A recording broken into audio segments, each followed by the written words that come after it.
Polavaram project మొదటి దశతో రాష్ట్రంలో ముంపు ప్రభావంపై 2 తెలుగు రాష్ట్రాల అధికారులు అథారిటీ ప్రతినిధుల కమిటీతో అధ్యయనం చేయిస్తామని పోలవరం ప్రాజెక్టు అథారిటీ తెలిపింది.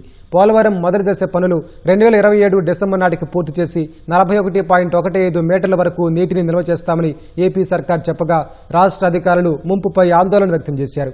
ఈ మేరకు కమిటీ వేస్తామని పోలవరం అథారిటీ సీఈఓ హామీ ఇచ్చారు. అయితే అన్ని అంశాలపై కమిటీ వేయాలని రాష్ట్ర అధికారులు కోరారు.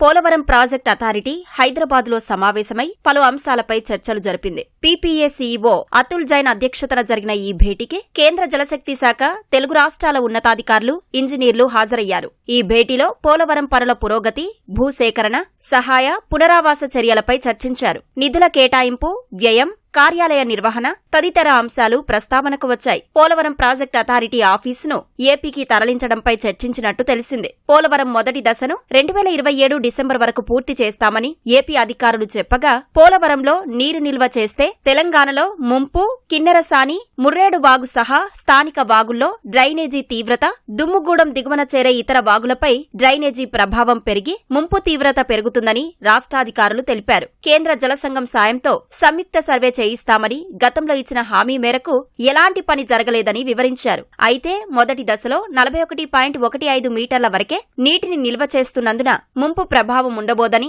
ఆంధ్రప్రదేశ్ పోలవరం ప్రాజెక్టు అథారిటీ అధికారులు తెలిపారు. ఇందుకు స్పందించిన రాష్ట్ర అధికారులు మొదటి దశలో కూడా వాగులకు సంబంధించిన డ్రైనేజీ తీవ్రతపై అధ్యయనం జరగాలని కోరారు. ముంపు విషయంలో అన్ని జాగ్రత్తలు తీసుకుంటామని, ఎలాంటి ఇబ్బంది లేకుండా చర్యలు చేపడతామని పీపీఏ అధికారులు తెలిపారు. మొదటి దశలో తెలంగాణలో ముంపు ప్రభావంపై పీపీఏ సహా 2 రాష్ట్రాల అధికారులతో కమిటీ వేస్తామని పీపీఏ సీఈఓ అతుల్ జైన్ తెలిపారు. అన్ని అంశాలపై కమిటీ వేయాలని రాష్ట్రాధికారులు కోరారు. ఇదే సమయంలో పోలవరం బనకచర్ల లింక్ అంశాన్ని ప్రస్తావించిన రాష్ట్రాధికారులు విభజన చట్టానికి, ట్రైబ్యునల్ అవార్డుకు విరుద్ధంగా చేపడుతున్న ఈ ప్రాజెక్టు విషయంలో ఏపీ ముందుకెళ్లకుండా చూడాలని కోరారు. తమది కేవలం పనులను పర్యవేక్షించే వ్యవస్థ మాత్రమేనని, అనుమతులు, నిలుపుదల లాంటి అంశాలను కేంద్ర జలశక్తి శాఖ, కేంద్ర జలసంఘం, గోదావరి నది యాజమాన్య బోర్డు దృష్టికి తీసుకెళ్లాలని పీపీఏ సూచించింది.